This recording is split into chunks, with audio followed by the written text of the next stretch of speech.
Hello and welcome to a special California edition of Movie Reviews by Benjamin. I just watched Star Trek Into Darkness the other night. It was a good film. It had its flaws though. I was kind of a little bit let down for it. I hadn't built it up too much, but I didn't really necessarily go in with low expectations. It was a good film. Obviously, the special effects are great. You know, J.J. Abrams has the whole thing down with his lens flares by the dozens, but it was good. The main issue I think I had with it though, one of the biggest things is that it's a prequel. So the problem with prequels is you know that none of the main characters. I don't think this is really a spoiler. They have a lot of things like, oh, Spock's in peril, oh, the captain's in peril, but it's like they're not gonna die. They're not gonna die. So that's one of the things. Like through most of the film, they have all these different perilous situations, and it's like nothing's gonna happen to them. They're fine. So, it was good. All the same cast is returning from the first one. You've got a couple one main character from the first one that's not, I guess, a huge impact. You actually see him die. I won't say who because we don't do spoilers on the show, but as far as the music goes, pretty standard stuff, the same as the first one. The score, it's a good score. Don't get me wrong. It's just, I'm not a huge Star Trek fan.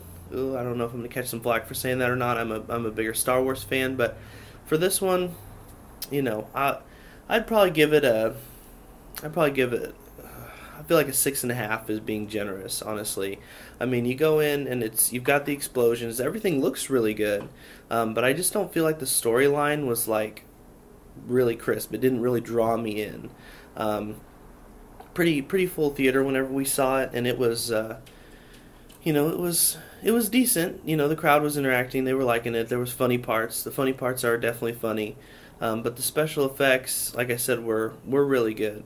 But as far as everything else goes, the casting, everything, like I said, everybody's returning, and it's not too terribly different from the first one.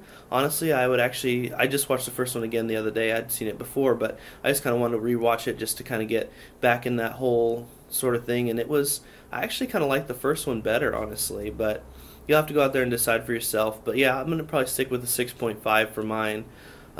Everything about the movie, it's something that you definitely want to try and see in theaters. I wouldn't say to necessarily wait to see it on DVD, but if you can watch it on IMAX or even in IMAX 3D like I watched it, it's good. It's worth the price of admission. It's definitely your summer blockbuster.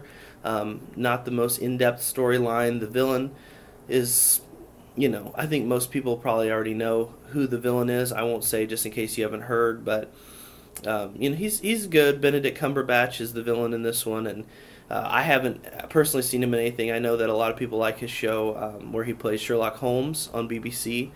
I've heard good things about it. I thought he was a good actor. He's probably one of the better actors in the movie. I'm not a huge Chris Pine fan, so his Captain Kirk isn't exactly top of the line, but that pretty much wraps up this movie review. We will be going to see The Great Gatsby tonight, and so we will be we'll be doing a movie review of that tonight, either tonight or tomorrow. So definitely look forward to that as well. This has been a California edition of Movie Reviews by Benjamin, and please, keep viewing, keep subscribing, hit like, hit subscribe down there, and of course check out my movies reviews by Benjamin page on Facebook as well. So until then, see you at the movies.